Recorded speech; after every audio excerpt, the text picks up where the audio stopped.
Are you happy?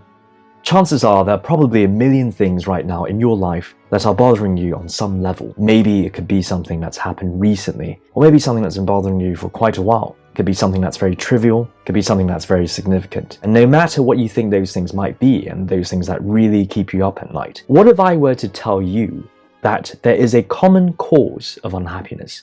In other words, all unhappiness stems from a single origin. Now, this might sound preposterous, but if you were to take the empirical approach, and if you were to look into psychology, then that is the conclusion. At least the conclusion of the late American psychologist Albert Ellis, who many consider to be the grandfather of cognitive behavioral therapy. Now, Albert Ellis believed that we might feel unhappy about all sorts of things in life, but the true reason why we're unhappy about something really comes down to our rationality. And it is from this belief that he eventually conducted a lot of research and founded rational emotive behavior therapy. But essentially, it was Ellis's conclusion that all of us, we may carry a lot of assumptions in our lives. And these assumptions, these beliefs that we have, they guide us in how we live our life, how we experience our lives, in the decisions that we make, and how we see certain things. And the problem comes down to the fact that many of these assumptions that we might have could actually be largely irrational. In other words, blatantly wrong and detached from reality. Yet we might not be aware of this, and we hold on to these irrational beliefs, and as they guide us through life, we start to run into problems, because with these irrational beliefs that we have, we think that we should achieve impossible things. For instance, some of us might think that we should be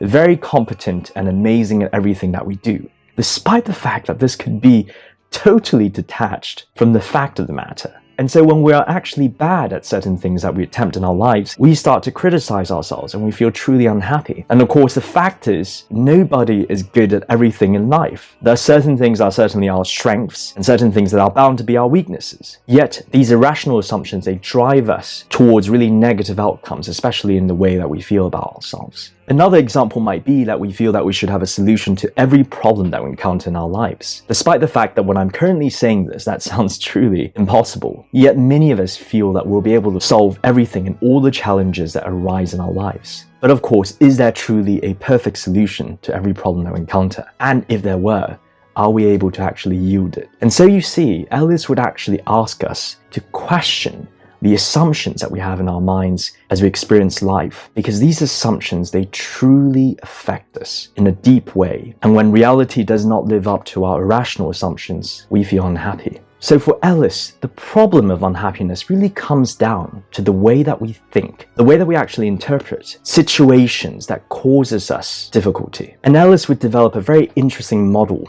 for highlighting this point, what he called the ABC method. Essentially, you have an event that happens. Then you have the ensuing belief. And based on the way that we interpret the event, the belief that we have, then we will have a certain emotional response. Now, the key is, depending on whether your belief from the ensuing event that happened is rational or irrational, then naturally, the ensuing emotional response that you might have might be a healthy one or an unhealthy one. The point being that if your belief is irrational, then you will have a very unhealthy response. And this is a very interesting model of thinking about our daily lives, because of course we experience a lot of things that might be a surprise to us, a lot of things that might throw us off, things that we might be uncomfortable with, that we certainly did not expect. Yet depending on how we actually interpret what has happened based on our belief and whether we are actually being rational, then ultimately our mental health would be affected as a result. So for example, let's say today if a person made a certain passing comment to you, and perhaps in your irrational belief, you took it personally and it fed into your overall irrational belief about certain things, then that might really bother you on a very personal level. And of course, bring your mood down and your overall mental health is affected in a detrimental way. But yet, we have also met many people in life who might be in the exact same situation and those comments just fly over. It doesn't really bother them. And perhaps in their minds, they interpret those events totally differently. They might think that that comment could be perhaps a constructive feedback, or perhaps they are of the belief that a person's comment do not define them. And that's exactly the point. Ellis would ask us to realize that all the unhappiness that we feel really come down to a question of interpreting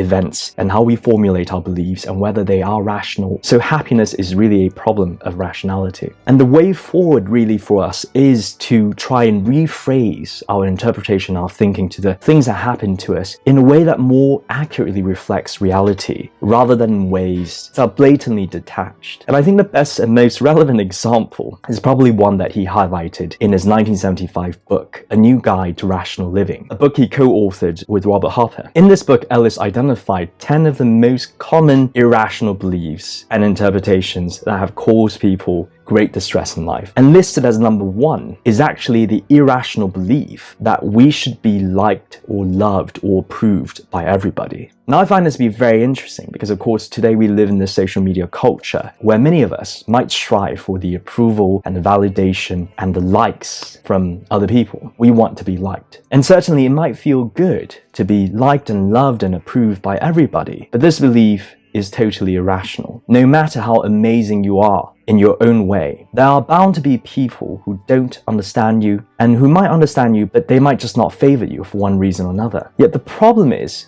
many of us might have the irrational belief that we need to win the approval and the adoration of everybody. And so when something surprising happens, like when we find out a certain person might disapprove of us, or for example, if someone unfriended you and it just bothers you and you're wondering why, and it starts to bring you into this spiral of despair, this is when we really need to consider the teachings of Albert Ellis. And from this teaching, if we were to think about the belief rationally, we'll realize that it is impossible to make everybody like you. And even if you could somehow make everybody like you, what if they stop liking you? Or do they even like you enough? At which point exactly would you say that you have succeeded in actually winning the approval of the person? So from Ellis's teaching, we can realize that although it might feel self-helping to want to be popular and loved, it is incredibly self-defeating to need to be popular and loved, because it essentially is impossible. And the more we are actually thinking rationally and bring ourselves closer to the reality of how the world really is, the more we actually realize this truth. And perhaps the closer we get to a sustainable sense of happiness, at least according to Albert Ellis.